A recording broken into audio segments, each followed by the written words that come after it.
Breaking news coming in. The Karnataka Speaker has disqualified independent MLA R. Shankar until 2023 May. This announcement comes at a press conference addressed by the Speaker, Mr. Ramesh, this evening. The Speaker had notified Shankar as a Congress MLA in June 20th after Shankar wrote a letter to him claiming that he has merged his party with the Congress. The Speaker is currently at that press conference. If we could just listen in, and then we'll bring in a reporter to give us an update. All right, we'll try and get a reporter for you. But so far, we know of only one disqualification. So it was argued that one, MLA could not be disqualified because he was not in the Congress. He was in a separate party called KPKC. But he had merged with the Congress some time ago, which is why the Speaker says he will be disqualified until 2023. We're waiting for more information on that. But staying with Karnataka, it's been 2 days since the Congress-JDS government fell. But the BJP is yet to officially stake claim to form the government. In latest developments, BJP leaders including Jagdish Shettar, Arvind Limbavali are in Delhi to meet with BJP party president and JP Nadda and Home Minister Amit Shah. While the Congress-JDS front, JDS says that they're yet to decide on the future of the alliance. In an exclusive interview with Mirror Now, Congress's DK Shivkumar said that the Congress will do whatever the party high command directs them to do. Of course, one wonders, what is the party high command at this point, since they do not have a national president? But listen in. Thank you so much for joining us. First of all, at this point, what is going to happen to the alliance? We spoke to Kumaraswamy of JDS yesterday. He said the Congress will have to discuss that he does not know anything. See, as far as the alliance is concerned, it is my leader, Rahul Gandhi, who decided on the alliance. He said, you will have to go a secular front. We all have to work unitedly. This is for the country. Karnataka should be an example. I stand by the decision of my party. Okay. So this is the party decision. We will go as per the party directions. I don't have any differences. We can work together. We want to have a secular setup in the state. Whatever my party decides, I am ready to do for that. And the rebel MLAs have maintained that they will not come back to the party. Will you stand by the fact that the party is not going to take them back even if they do want to come back? And you also made a comment on how they have asked for different cabinet seats and they won't even leave the BJP party, at the end of See, they are not sannyasis. Okay. They are power-hungry people. Mr. Yediyurappa is also power-hungry. They are also power-hungry. They will not. They have been already decided who gets power, who gets home, who gets transportation, who gets irrigation, who gets PWD. All 15 fellows are very big, great personalities. Okay. So Yediyurappa, before in the CLP meeting, in their party meeting, legislative party meeting, they had made it clear, none of you should aspire for power except me. 15 of them, whoever they come, we will have to give them power. So when such is the case, they will not allow Yediyurappa to swear before they will have to swear together. Okay. They are very intelligent people. And you've maintained that whip will apply to 13 rebel MLAs. I'm getting information from BJP that they're waiting for clarity on disqualification of rebel MLAs. Will they be disqualified? What's going to happen to them? See, I have read in the assembly 162B, whatever the 10th schedule, I have just made it very clear. BJP Yediyurappa is telling that this whip doesn't have any sanctity. Kavade Kasuku Kimatila, he has said. Mr. Former Chief Minister, Mr. Jagdish Shettar, he also said that you are threatening the MLAs. So one other minister, sitting MLA tells one thing. So it is their view. My view tells that as per the constitution, as per the 10th schedule, as per the law, they are eligible to be disqualified. That is what my CLP leader has given a letter. Okay. It is up to the Speaker to take a decision. And will you be made the leader of opposition? There's a lot of talk and speculation going on about that. You also had a meeting yesterday at KPCC. No, we had a meeting on our next move on our political future of the Congress party. Okay. I don't want, I am not asking my any political position as such. I don't want any position. Whatever position my party decide, let us see, I don't know. I am not in a hurry as many of my friends are. Okay, and one last response, sir. We've heard that the Chief Minister is meeting with Ramalingam Reddy at this point. There's a meeting going on. What's your response to that? What are the backdoor talks happening? No, Ramalingam Reddy is a great friend of mine. He is a very important leader of Bangalore and Karnataka. He has stood by our party in our crisis. We salute him, we respect him. It is our bound duty to show our solidarity with him. Well, the Karnataka Speaker has disqualified, like I told you, independent MLA R. Shankar till May 2023. This announcement was at the press conference. And I'm just going to go across to my colleague Amita Balchandra, who's in Bangalore, who's been tracking this entire fiasco. There's no other word for it at this point. Amita, has he disqualified anyone else in this press conference so far, or have you only heard about R. Shankar? Well, after R. Shankar, there is a conversation now going on about Ramesh Jarkiholi and Mahesh Kumthahalli, although he has said that there was an anti-party complaint that was given post that several notices were given to both of them and they failed to appear. In fact, instead they went to the Supreme Court and claimed that the Speaker was not available. He says there was a falsely submitted sworn affidavit to the Supreme Court currently he's only recapping what's happened in the last 2 weeks or so and talking about how several notices were given to them but they failed to appear. So perhaps a decision now will come on these two whether they will be disqualified or not, but for now we're only sure of one person, that is R. Shankar, an independent MLA. Well, Amita, just to take you back to what's happening between the three parties in question, you've spoken with Kumaraswamy of the JDS and DK Shivkumar of the Congress. Now, does it seem like, from the sources that you're picking up at least, that that alliance is shaky?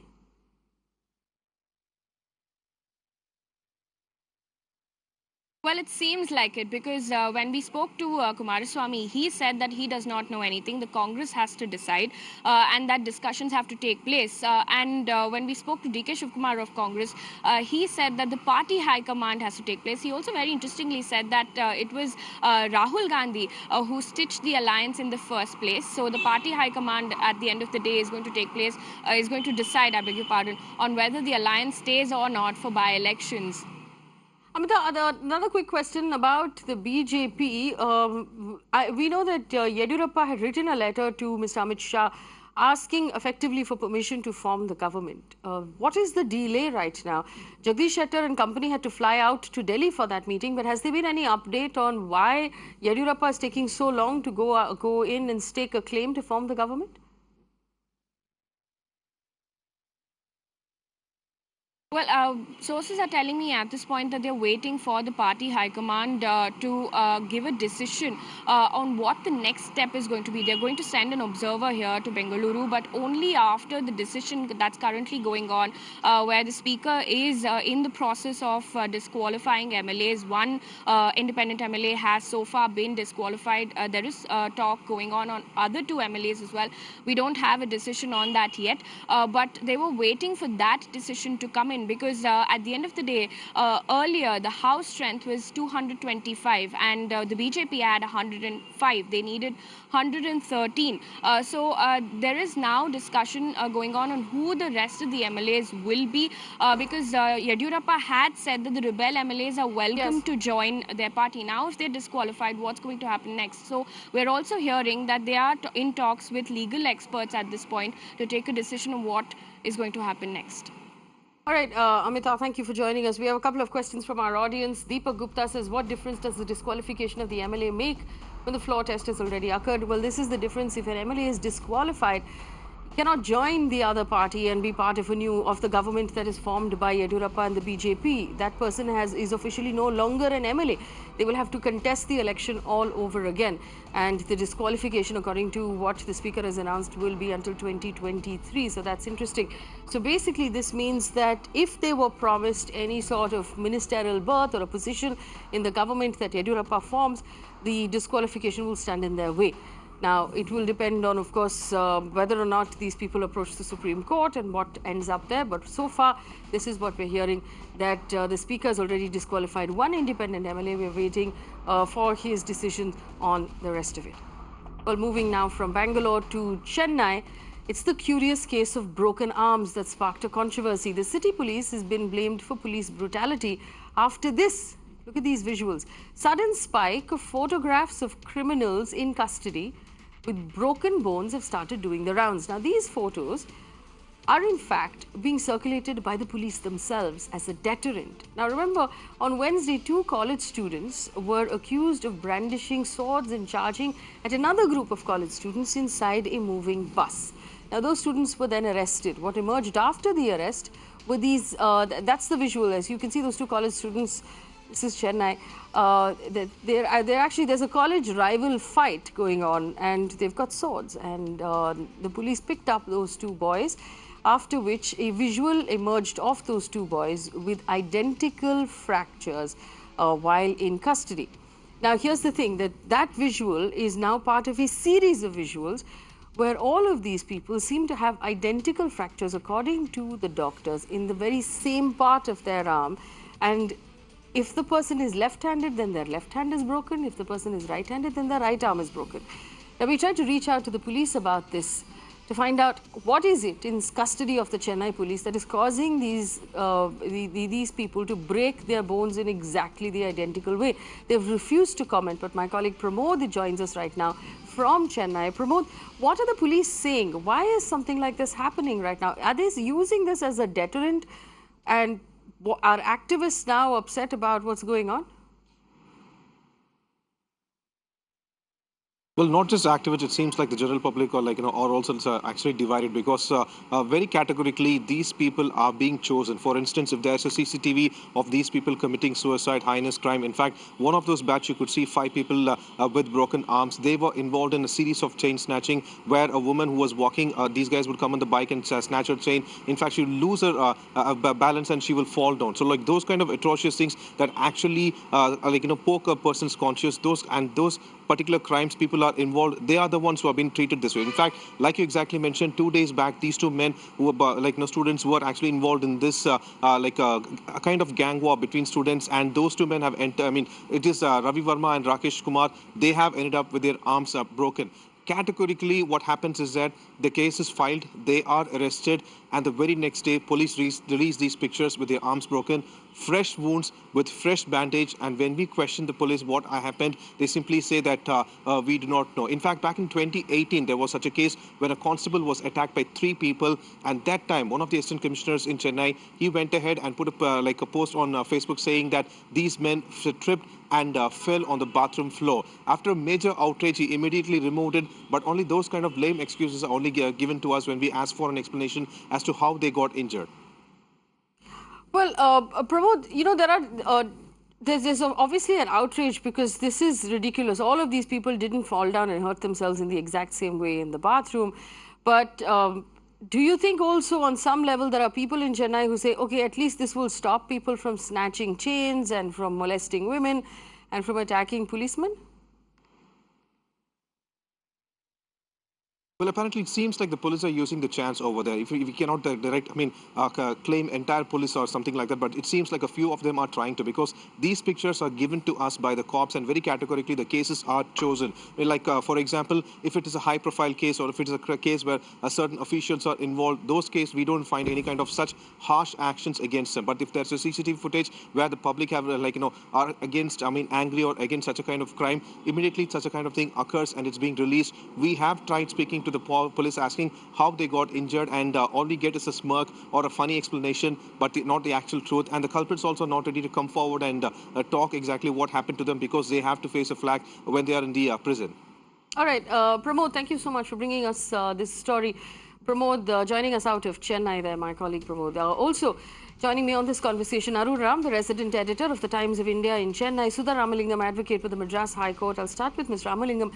Ms. Ramalingam, these are obviously atrocious photographs. The fact that all of these men in custody have identical injuries, this obviously means that something is wrong.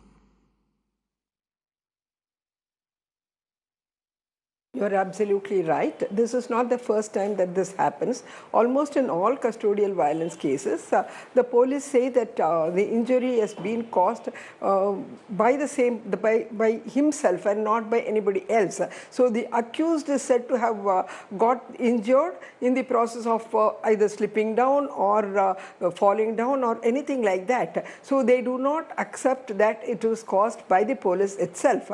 And this sort of lame excuses are being given and accepted only because there is a failure on the part of two other officials who are actually responsible during the course of remanding the accused. One is the doctors. Any person who has been apprehended is also being brought before a doctor, before a government hospital.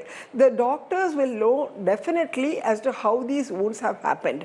They are hand in glove with the police to give certificates of self-injuries and not as if it was caused by the police. Another one is the magistrate.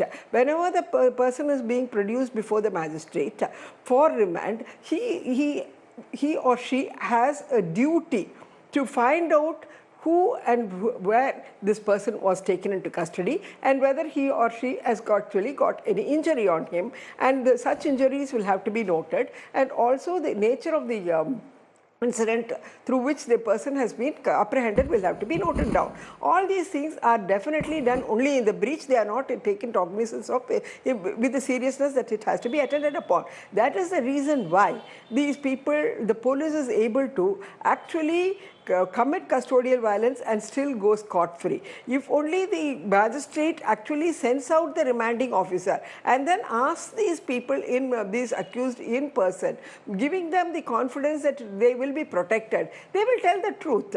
Now what is happening is nobody tells the truth. So the police just goes off, and the SHRC and the NHRC are also almost silent. They can even take so much cognizance of these material when these things are brought out to the media. They are also silent. Well, we also have Arun Ram, who joins us right now, resident editor of the Times of India in Chennai. Arun, good evening. Thank you for joining us. I've read your articles. You've covered this several times. And the interesting thing is, every time you've quoted the police in your articles, it's almost like the police thinks this is funny, or it's amusing, or it's some kind of sarcastic sort of retort to crime. No, I share your wonder about this, this curious case of broken hand. I call it the God's hand. Some people, we used to say that somebody has done something really wrong, raped a child, God will give. So this seems to be the hidden God's hand. The not so much of a joke is that everybody, every stakeholder in this, including probably the magistrate, is aware that this is more than just a curious case. So why is the magistrate not asking questions? So why are the accused, after coming out, not raising this question? So I'm not here to cast aspersions on police, because there is also, or we have to consider that there's a huge number of people. If you look at the social media, they all heave a sigh of relief when they see a rapist with a broken hand, or a person who's wielding a sword with a broken hand. They all say that, at least for the next few months, he's not going to be out there on the road creating trouble. So I think the problem here is all the stakeholders accused, who are also the victims in this case, are not uttering a word, and the silence continues to feed this process. So I really am not going to sit in judgment for or against police or the accused in this case. Yeah. But Arun, I also want to ask you this: have there been any sort of medical reports on this? These people have obviously also been treated because their arms are in casts and slings. But what is the nature of the injury? Is it because the injury that you can make from breaking a limb from a beating, vis-a-vis from falling down, are completely different? Is there any evidence there that suggests that they all fell down in the bathroom? Yeah, absolutely. If you call in an orthopedic surgeon, he will tell you the different kinds of fractures. The radius, especially, the radius and the ulna are involved.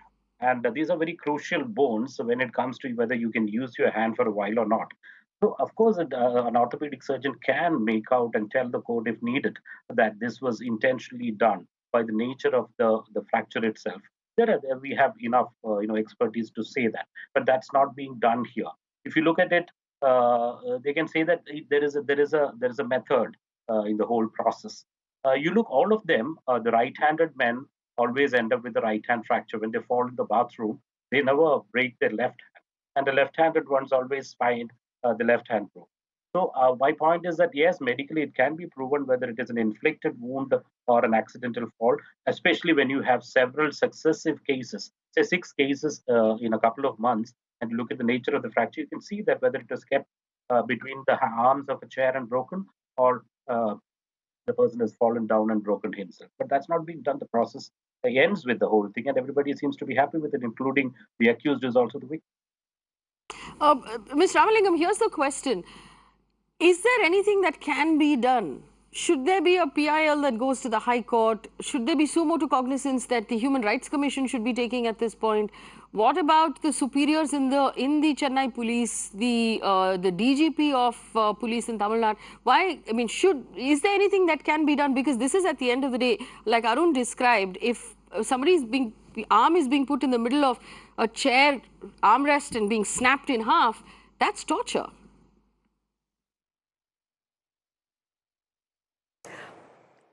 Everything that you said could be done. There could be a PIL, there could be the police can take, the higher officials including the DGP can take cognizance of it, SHRC and NHRC can take suo motu cognizance of it. But beyond all these things, I think the police should shirk itself out of its colonial ideologies.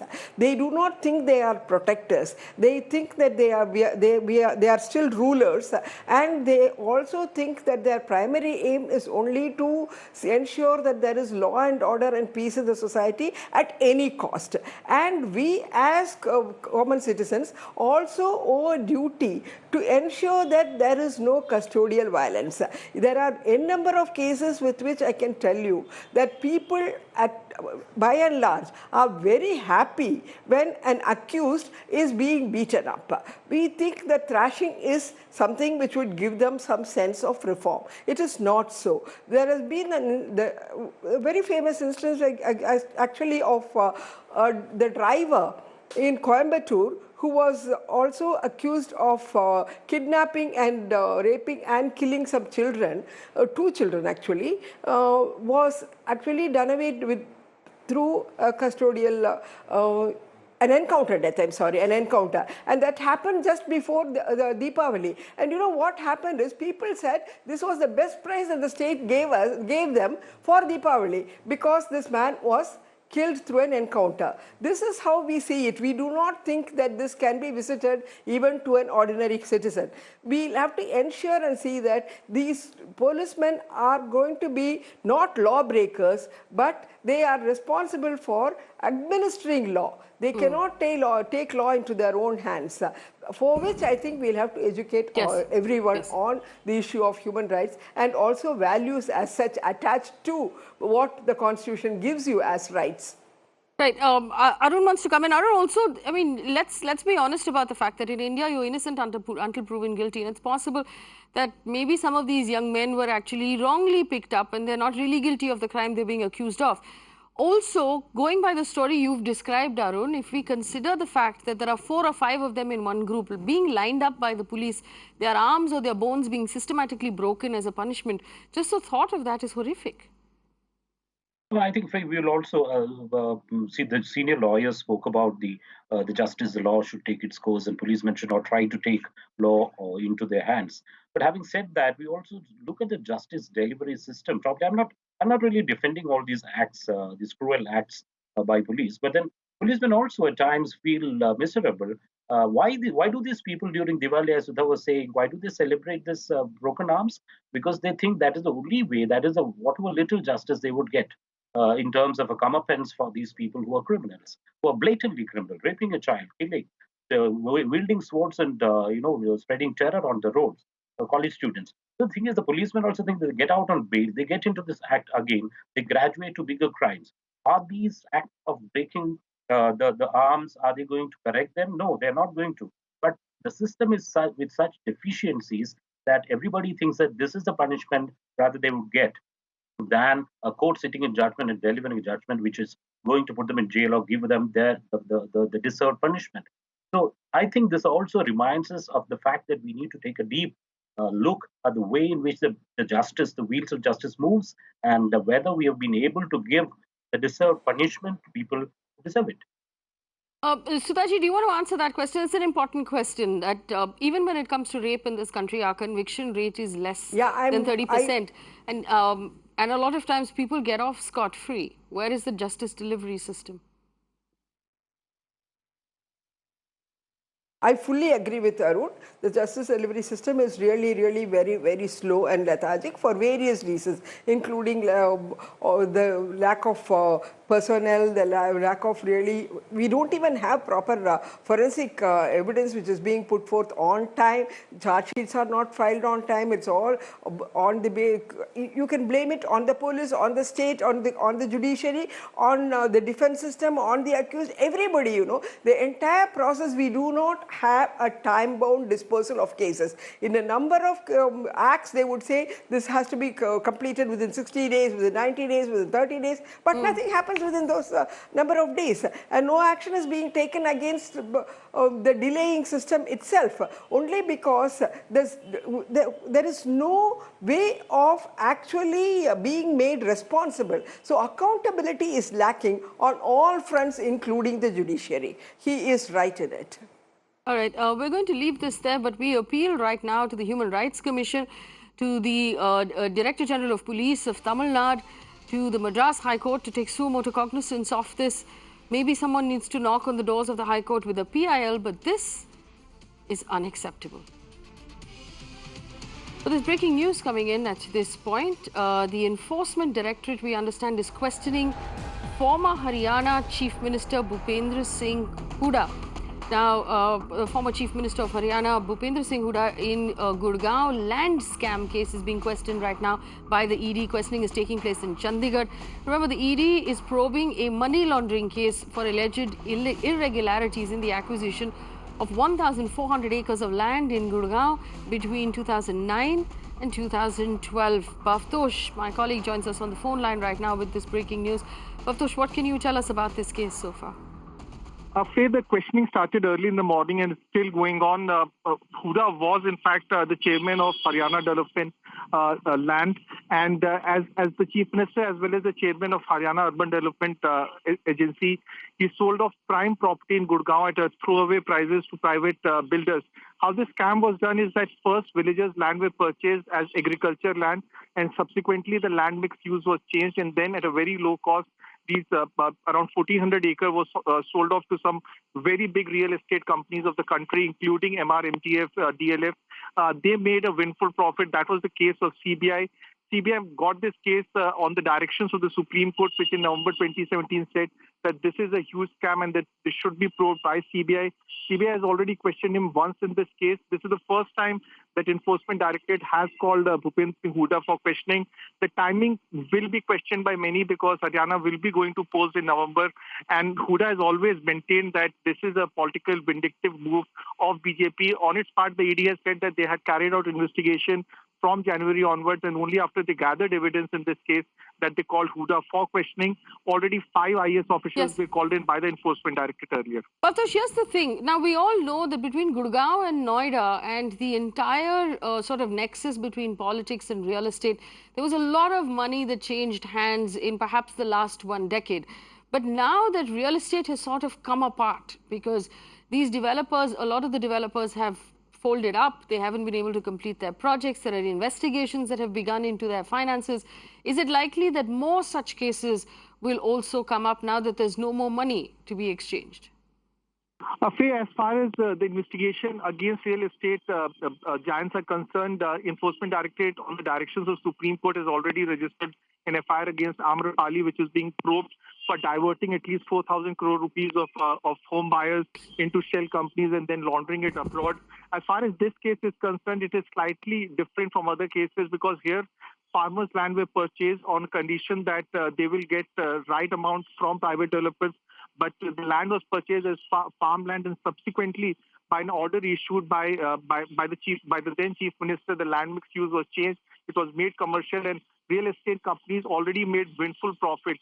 In some cases, it was over 2,000 crore rupees. We are talking of prime properties between Gurgaon sector 58 to 63 and 65 to 67, which many say is the poshest area in Gurgaon. Bhavtosh, very quick question before I let you go. There is also the question, you talked about Amrapali, there's a question of Mahendra Singh Dhoni and the company that he runs for talent management. We know that he was the brand ambassador for Amrapali, but there has been an auditor who has submitted its audit to the Supreme Court saying that money was siphoned out through a company owned by Dhoni and his wife Sakshi Dhoni. Now, could you give us an update on that, please? Has the Supreme Court given its verdict? Will that money have to be returned? Faye, as far as that case is concerned, the ED has been given a time of 3 months to submit its final report before the Supreme Court. Supreme wants to know how Amrapali managed to set up a series of shell companies and then laundered the money. As far as Dhoni is concerned, his wife Sakshi Dhoni owns a company called Riti Sports, which is basically into talent management of sports personnel. It received around 42 crore rupees from a subsidiary of Amrapali. Riti Sports have denied the charge, but the fact is that Sakshi was also director of one of the companies which was reputedly owned by promoters of Amrapali. So it could be possible that the Lucknow unit of ED might question Sakshi Dhoni and others who are part of Riti Sports. All right, Bhavtosh, many thanks for joining us on the Urban Debate and giving us that update. So this is where we are. For former Chief Minister of Haryana is being questioned in a massive land scam case. Also, the ED is looking into Amrapali, and through Amrapali, the Supreme Court is now also looking into Mahendra Singh Dhoni and a company that he owns as a possible shell company to move money out of the real estate arm of Amrapali. But Dhoni's company has denied all charges that have been made so far. We'll bring you updates on that story as it moves through the Supreme Court. Also, coming back to Karnataka, the Speaker has now disqualified 2 more rebel MLAs. This is the update. Ramesh, Jarkiholi and Mahesh Kumthahalli have been disqualified as per the anti-defection law. They can't recontest elections until the next term. Neha Hebale joins me right now with more details. Well, Neha, from our understanding of the 10th schedule and the anti-defection law, they're disqualified from the assembly, but until re-election, until bypolls are held in their respective constituencies. Has Ramesh actually disqualified them for the entire term?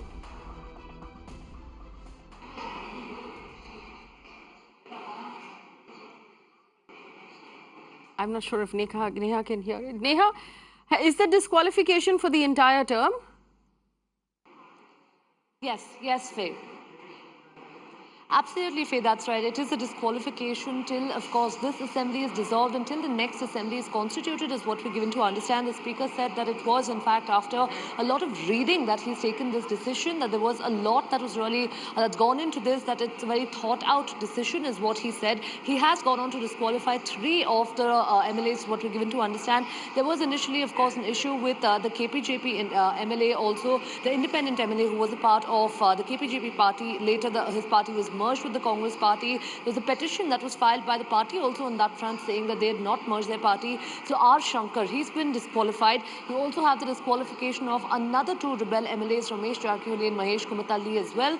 And as far as the other MLAs are concerned, the other rebel MLAs, all of who are in Mumbai, are concerned, the Speaker said that he would have to examine each of their disqualifications separately, or each of their resignations separately, and then take a call on what has to be done with them. But for now, we're given to understand that these 3 MLAs would not be able to contest in 2023, is what we're given to understand as per the 10th schedule, and also as per the anti-defection law. He's made that very clear. So now, how is this really going to affect the BJP's numbers? That is going to be a very interesting turn of events over here. We'll also have to wait and see what decisions are taken in Delhi from the High Command, and how that would locally influence, of course, the leadership over here, and more importantly, how would that influence the formation of the government? Because even when we had spoken to a lot of BJP leaders today, be it Mr. C.T. Ravi, Mr. Basavaraj Bommai, or any of the other leaders that we've been speaking to, all of them have maintained that they would wait for the Speaker's decision on the disqualification or on the resignations before they can take any further call on what they want to do next. All right, Neha, thank you for that update. Neha Hebale bringing us an update on what's happening in Karnataka. Remember, it's not over really, one, because B.S. Yediyurappa doesn't have a clearance from Party President Amit Shah to form the government, so he hasn't staked claim. And on the other hand, we have the Speaker who is now promptly disqualifying MLAs for the entire term until 2023. So this is not over. We'll continue to bring you updates. But moving on to our next story right now, Azam Khan is at it again. SP MP, Samajwadi Party Member of Parliament Azam Khan has struck again with a crass comment, and this time on the Speaker, on BJP MP Rama Devi. Now, Motormouth Neha has made very sexist comments in Parliament on Rama Devi. He says he can't stop looking at her because the House Deputy Speaker is very beautiful. Ministers demanded an immediate apology from Azam Khan, but the MP brazened it out. He said he will tender his resignation if he said anything unparliamentary. But I just want to point out, while I play out this entire interaction for you, notice that the president of his party, Akhilesh Yadav, was sitting right next to him, and he thought it was amusing, which means nobody's going to take action against this man again. Again, he's going to get away with it. Take a look. कि आप मुझसे कहें कि नजर हटा लो जी नहीं ये नजर हटाना नहीं यूं भी इतनी अच्छी लगती हैं इतनी प्यारी लगती हैं कि मैं आपकी आंखों में आंखें डाले रहूं ये मेरा मन करता है जी धन्यवाद आजम खान जी आजम खान जी आप बहुत इतना देखूं कि आप मुझसे कहें कि नजर हटा लो जी नहीं ये नजर हटाना नहीं यूं भी इतनी अच्छी लगती हैं इतनी प्यारी लगती हैं कि मैं आपकी आंखों में आंखें डाले रहूं ये मेरा मन करता है जी धन्यवाद आजम खान जी आजम खान जी आप बहुत इतना देखूं कि आप मुझसे कहें कि नजर हटा लो जी नहीं ये नजर हटाना नहीं यूं भी इतनी अच्छी लगती हैं इतनी प्यारी लगती हैं कि मैं आपकी आंखों में आंखें डाले रहूं ये मेरा मन करता है जी धन्यवाद Well, there's something fundamentally wrong with this. And for anyone who's watching saying, I don't understand what's wrong, let me explain it to you. When women come to work, they are there for their capacity to do their jobs. They deserve to be respected for being professionals and for being human beings. We don't need to be flirted with. We don't need for you to talk about how we look. We don't need for you to talk about how much you want to look at us or anything else. Here, there's another entire angle to it. This is the floor of Parliament, the seat of democracy. It has, by necessity, needs to be parliamentary. Joining me on the conversation right now, Karuna Nandi, lawyer with the Supreme Court. Abha Singh is a lawyer and activist. Ladies, good evening and thank you for joining us. There's, this personally really irked me also because Azam Khan is a regular offender.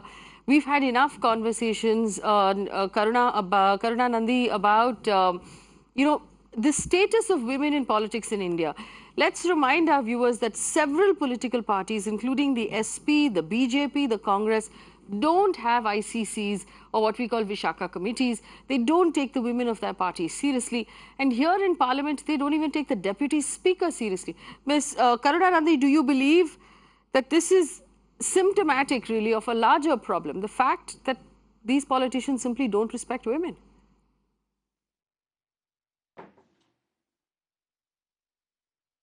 You know, that's absolutely right. It's not just that these parliamentarians don't respect women, it's also that they pass laws that not only disrespect women, they put women in danger. For example, we had Sharad Yadav who talked about Parkati Mahilaएं. We have Azam Khan who says these absolutely terrible things in an offhand manner repeatedly. He said this to the Deputy Speaker, and I'm determined from now on to not speak about the person that he makes these comments to, because it's about him. And it's about his absolutely, it's not just unparliamentary behavior, it's his disgusting behavior, frankly, He said something against a candidate from an opposing party during the election. He called her a nachne wali. He said that a rape victim on an earlier occasion was just trying to get attention, a victim of gang rape. And frankly, these are the people who are passing laws. This is the problem. Because these people are, for example, the JD Sharad Yadav's comment and debate in Parliament, we now have a law by which stalking is a bailable offence, right? So now the thing is that the Women's Reservation Bill is something that is not just something that needs to be passed in principle, that is just symbolic, it's an abstract thing. It will lead to better laws. It will lead to this kind of person, hopefully, not having a place anymore in Parliament, or at least having less of a place, fewer of these kinds of people having less of a place. Which is also, there are many feminist MPs, like Tathagat Satpathy made a speech on the floor of the House asking for stalking to be a non-bailable offence at the time, so keeping that in mind also. But, the other point you made, I think, is a very, very good point. The Anti-Sexual Harassment Act, the Prevention of Sexual Harassment Act, creates a complete structure, right? So under Section 19, you are required to have periodic workshops to make sure that people understand.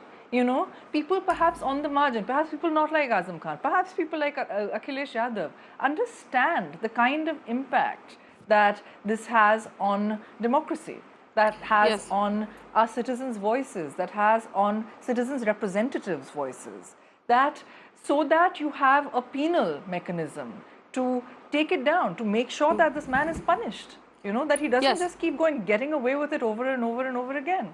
So that you make sure that there is a policy. And we need this in Parliament in accordance with parliamentary rules, and we definitely need it in political parties. And just the last thing I would like to add is that we need to make these policies should not just be anti-sexual harassment, they should be equality policies. We are doing this in a number of workplaces. Yesterday, I conducted a training in Penguin Random House who has a equality policy.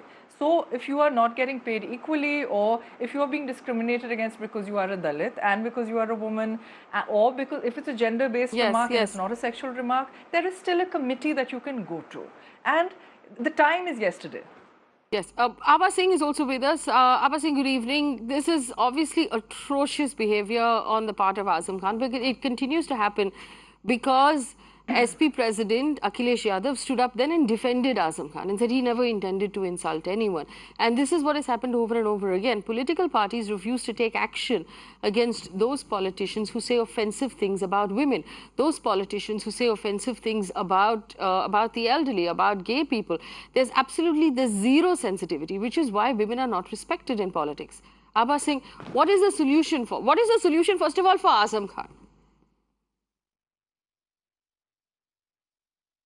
Faye, when there are FIRs registered against Azam Khan, what stops UP police from arresting him? What stops the people of this country from asking that he should be thrown out of the parliament? What stops us from tolerating his bizarre behavior, crass behavior, the way he talked about Jayaprada and talked about her underwear, and we kept quiet. In fact, even at that time, 509 IPC, under that section, it was registered, but no action was taken. And when we come to the politicians of UP, you and I remember very well how that Unnao MLA raped that girl, and when that girl protested, her father was beaten up by the police in UP. Because these politicians have police under their thumb, because the police is compromised, they are emboldened to talk cheap things about women. But today, now that it has happened in the parliament, I am hopeful that some strong laws would come to rein in these politicians, because if this is the message which is going, that you can insult a deputy speaker in the parliament, let me tell you, I shudder to think what is going to happen about the ordinary girls who are working girls, who don't have such privileged positions. I think Azam Khan, the very fact that Akhilesh is protecting him, it is same Akhilesh who gets his wife into the parliament. For his wife, he has different parameters. There he will ensure that she is elected unopposed, and here when it comes to other women, he is supporting Azam Khan, shows that there is scant regard for women in the state of UP.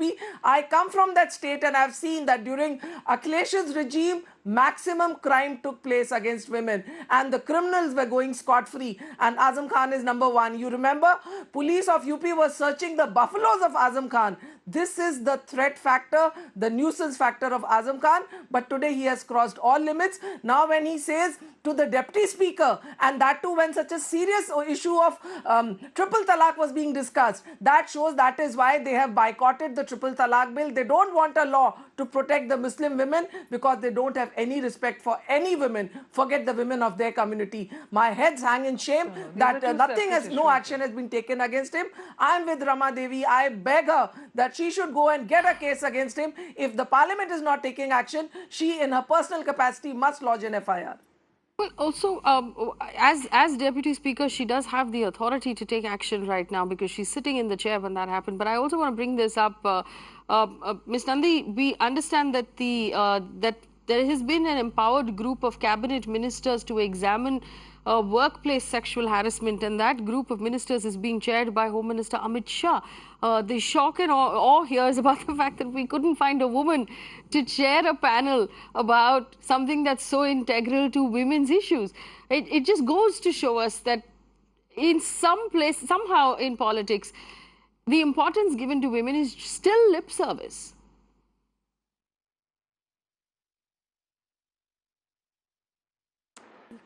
You know, while I was glad to see the panel, and I was glad to see the fact that Minister Sitaraman and Minister Irani were on it, yes, absolutely. Why on earth are one of them not chairing that panel?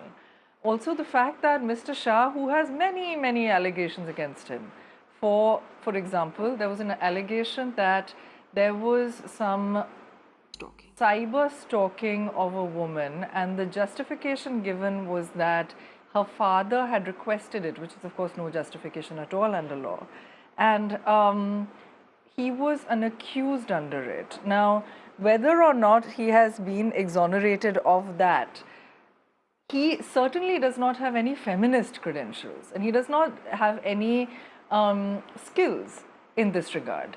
So, of course, it should be somebody like, when you have somebody like Nirmala Sitharaman, when you have someone like Smriti Irani, it befuddles the mind why somebody like that should be heading such a panel. But, you know, what I would really like to see is this government, perhaps through the aegis of this panel, perhaps through the aegis of individual ministries, since they have been fairly proactive on certain laws. We see today is a time when the POCSO amendment is being discussed, for example, death penalty for people who commit certain crimes against children. Now, this is not something that I agree with, but if you are going to be proactive, then why not be proactive in areas such as this, where there is a belief, you know, where there's at least a purported belief by the present government that there should not be these kinds of derogatory comments undermining women at work, undermining women in power, trying to take away from their authority, and when it is a member of their own party. Now that they are seeing this, why do they not set up ICCs, make sure that ICCs are set up in their own party and in other parties? Why don't they look at the parliamentary rules and make sure that there are mechanisms for all of these people to get training in constitutional values, whether it's gender, whether it's caste, whether it is creed, so that they can, these main upholders of our constitution can do the work of upholding the constitution. Well, we're going to leave it here, but just as a parting note to the committee that has been set up of Mr. Amit Shah, Ms. Smriti Irani, Ms. Nirmala Sitharaman looking into workplace harassment, here is your first case. Mr. Azam Khan effectively making statements like that about the Deputy Speaker to her face while they are both at their jobs is a classic example of workplace sexual harassment, and it would be a great case study for the Parliament, for the panel of ministers to pick up and take a look at. And Mr. Azam Khan deserves to be pulled up for this. The question is, who's going to do it? Is it going to be his party? Is it going to be the Deputy Speaker herself? Is it going to be the Commission for Women? But someone's got to stop this man because he's really getting out of hand. We're going to take a quick break here, but when we come back on the other side, we'll take a look at Lok Sabha and Rajya Sabha and how basically with no opposition at this point, bills are being steamrolled through. One of those bills is the RTI amendment bill that has been passed now in Lok Sabha and Rajya Sabha, changing the way RTI information commissioners will be paid and will have their jobs, and this actually changes our rights completely. That's an important conversation after the break. Also, a heat wave completely roasts Europe from end to end as Europe now braces for worst heat than ever recorded in the history of mankind. And finally, we take a look at Neymar and his very complicated transfer complications and rumors at this point. On the other side, don't go anywhere.